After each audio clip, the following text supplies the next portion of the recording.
Assalamualaikum warahmatullahi wabarakatuh. Bismillah walhamdulillah wassalatu wassalamu ala rasulillah wa ala alihi wa sahbihi wa mawalah, amma ba'du. Para pemirsa dimanapun berada, selalu berbahagia, insyaallah masuk surga bersama keluarga dan diridhoi Allah Subhanahu wa ta'ala. Pada episode yang sebelumnya kita telah membahas bahwa suratul Fatihah adalah sarana kita berkomunikasi dengan Allah Subhanahu wa ta'ala, di mana banyak fungsi komunikasi yang dapat dirasakan oleh manusia. Dia sebagai alat kontrol, sebagai alat motivasi, sebagai alat ekspresi emosional seseorang, dan yang terpenting dengan komunikasi kita tidak merasa terasing dan terisolasi. Jadi seorang pakar komunikasi, Onong Chahna Effendi, dalam bukunya Dimensi Komunikasi, tujuan komunikasi adalah perubahan sikap, pendapat, perilaku, dan yang terpenting adalah perubahan sosial. Ketika kita membaca suratul Fatihah, kita berkomunikasi dengan Allah Subhanahu wa ta'ala. Tentu diharapkan di situ ada perubahan sosial, ada perubahan perilaku, ada perubahan pendapat, dan juga perubahan sikap. Sehingga suratul Fatihah harus kita perlakukan jauh lebih tinggi daripada yang lainnya. Itulah selama ini suratul Fatihah tidak menghebatkan umat Islam, tidak membuat umat Islam sakti, tidak membuat umat Islam termotivasi, karena boleh jadi selama ini hanya aksesoris untuk pelengkap ibadah ritual belaka. Padahal spiritnya sungguh sangat amat luar biasa. Mulai sekarang kita harus menyikapi ketika membaca suratul Fatihah, dia adalah komitmen hidup, dia adalah janji kita, dia adalah sumpah kita. Sebagaimana seorang prajurit ketika dia membaca Sabta Marga, maka terinspirasi dan termotivasi darinya. Maka ketika kita membaca suratul Fatihah, mestinya kita perlakukan ia sebagaimana prajurit memperlakukan Sabta Marga. Bagaimana caranya?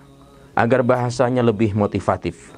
Ketika kita membaca Bismillahirrahmanirrahim, tidak salah kalau orang menghafalnya dengan nama Allah yang Maha Pengasih lagi Maha Penyayang. Tapi yang terpenting daripada itu semuanya, ketika kita mengucapkan Bismillahirrahmanirrahim, di sini adalah motivasi hidup kita. Dan insya Allah kita akan urai satu persatu nantinya. Dan ketika kita membaca Alhamdulillahirabbil alamin, segala puji bagi Allah Tuhan semesta alam, ini harus dimaknai sebagai sikap hidup.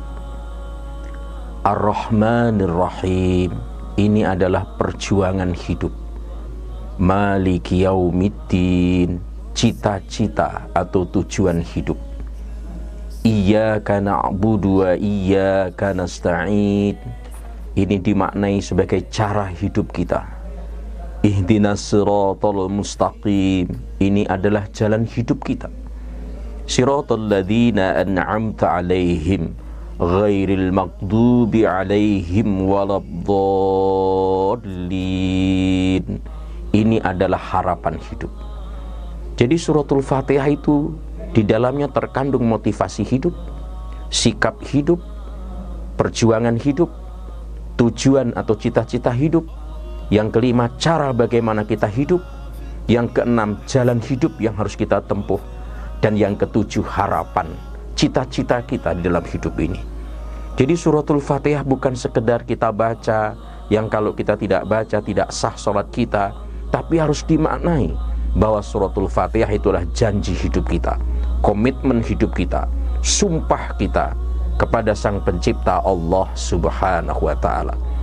Coba kita bayangkan, dalam satu hari jika seorang muslim melaksanakan ibadah sholat 17 rakaat, minimal dia membaca 17 kali suratul Fatihah. Kali 30 hari sudah 119 kali. Dikalikan 1 bulan 510 kali, 1 tahun 6120 kali. Mestinya apa yang dipikirkan, yang diucapkan itu menjadi perilaku, yang akhirnya menjadi kebiasaan. Kebiasaan menjadi karakter atau watak. Dan inilah yang menentukan sukses tidak bahagianya, sengsaranya seseorang. Sehingga dalam teori The Power of Mindset, pikiran perasaan akan melahirkan ucapan, ucapan melahirkan perbuatan, perbuatan melahirkan kebiasaan, kebiasaan melahirkan karakter. Ini semestinya menjadi energi bagi umat Islam ketika kita membaca suratul Fatihah. Ketika kita membaca suratul Fatihah khususnya, apa yang kita pikirkan dan kita rasakan, itu yang menjadi pertanyaan. Karena pikiran dan perasaan ketika kita membacanya itu mengeluarkan vibrasi, getaran yang sangat kuat, sehingga ditangkap oleh semesta, di mana sunatullahnya Allah menciptakan hukum tarik-menarik, sehingga dampak dari ucapan itu mestinya kembali menghebatkan kita. Kecuali kalau vibrasi yang kita lemparkan adalah hal-hal negatif, maka itulah yang kembali. Atau bahkan ketika kita membaca tidak melibatkan pikiran dan perasaan kita, sehingga Al-Fatihah kita baca sedemikian rupa, bahkan sambil menguap, kita tidak tahu makna yang terkandung di dalamnya. Oleh karena itu, jika suratul Fatihah ini menjadikan setiap mukmin itulah pembentuk karakter, maka harus dimaknai sebagaimana yang kita jelaskan. Yang insya Allah pada episode berikutnya kita akan jelaskan apa itu motivasi hidup. Mengapa kita mengucapkan Alhamdulillahirabbil alamin itu sikap hidup. Nanti kita uraikan satu persatu dengan harapan tidak lain agar kita ikut memberikan kontribusi terhadap perubahan pada perilaku umat Islam, sehingga ke depan akan menghebatkan, mengangkat derajat secara bersama-sama muru'ah kehormatan agama ini. Oleh karena itu, sebagai penutup, mari mindset kita ubah terhadap suratul Fatihah. Dia bukan sekedar pelengkap keabsahan ibadah sholat kita, tetapi dia adalah komitmen, dia adalah janji, dia adalah sumpah. Dan kita bawa pikiran dan perasaan kita sehingga memberikan spirit dalam mencapai tujuan kehidupan kita. Mudah-mudahan ini membuka cakrawala kita tentang ibadah ritual yang setiap hari kita lakukan, yaitu ibadah sholat yang di dalamnya ada bacaan yang berulang-ulang, yaitu suratul Fatihah. Ternyata isinya amat sangat luar biasa. Mohon maaf. Wallahu waliyul muttaqin. Assalamualaikum warahmatullahi wabarakatuh.